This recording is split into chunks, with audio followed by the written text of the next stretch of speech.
Il a marqué le monde des médias durant plusieurs décennies. Les auditeurs n'entendent plus la voix de Philippe Bouvard sur les ondes de RTL, et ils naissent plus aux commandes des Grosses Têtes, émission humoristique qui réunit le gratin journalistique. Cette figure emblématique du PAF a 92 ans et s'est retiré, ou presque. Il est un grand nom du monde médiatique. Philippe Bouvard est en effet à l'origine de la création des Grosses Têtes, désormais animées par Laurent Ruquier.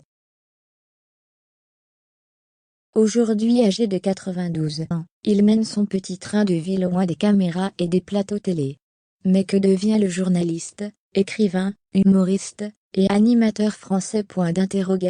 S'il s'est retiré du paysage audiovisuel, Philippe Bouvard n'a pas pour autant arrêté l'écriture.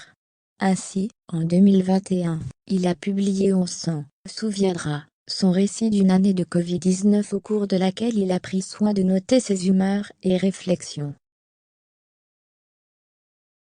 En fait, j'ai eu l'idée, née du confinement, de prendre des notes tous les jours pendant 18 mois, confie-t-il à nos confrères de France Info en novembre 2021. Des confidences faites un mois après qu'il a contracté lui-même la Covid-19.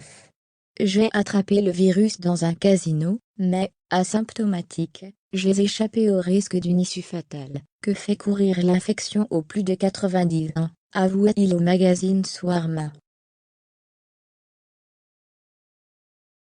En parallèle de ses écrits, Philippe Bouvard a pris les commandes d'une chronique pour VSD en 2020. Une santé de fer pour le retraité qui a quitté Paris, pour profiter du soleil de la Côte d'Azur. Philippe Bouvard s'est en effet installé avec son chien, à Yorkshire, dans un penthouse au 8e étage d'un immeuble très bien situé sur les hauteurs de Cannes. De là, il a une vue d'ensemble sur le superbe paysage et dresse le bilan de sa carrière. J'ai la sensation d'avoir fait ce que je voulais faire, et de l'avoir fait complètement, confie-t-il à France Info.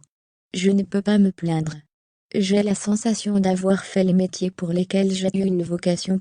Rappelons que sa dernière apparition publique date de novembre 2020, lorsqu'il avait reçu des photographes dans son appartement cannois à l'occasion de la sortie de son livre Des grumeaux dans la passoire, dans lequel il raconte des anecdotes croustillantes sur les stars fréquentées au cours de sa vie.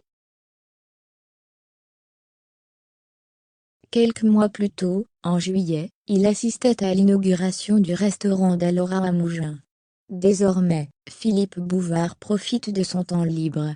Du repos bien mérité pour celui qui est arrivé au Figaro à l'âge de 17 ans, comme coursier et qui a connu une ascension fulgurante.